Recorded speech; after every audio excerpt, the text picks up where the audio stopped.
মিটে বাংলাদেশে মুক্তির সূর্য উঠবে ইনশাআল্লাহ। ন্যায়, ইসলাম এবং কোরআনের আইনের ভিত্তিতে উঠবে। এই লড়াইয়ের জন্য তৈরি আছেন আপনারা? আগামীতে যে কোনো ফেস্টিভাল নতুন পুরাতন বুঝি না, এই ফেস্টিভালের বিরুদ্ধে আমাদেরকে কঠোর প্রতিরোধ গড়ে তুলতে হবে।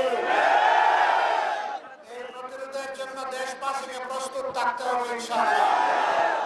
বিশেষ করে যে যুবকরা বুক চিতিয়ে রক্ত দিয়ে জীবন দিয়ে আমাদের কাছে বাংলাদেশকে আমানত রেখে গিয়েছে, আমরা সেই রক্তের সাথে কাউকে বেইমানি করতে দেব না। তাদের রক্তের পুরনো পবিত্র মূল্য আমরা পরিশোধ করতে চাই।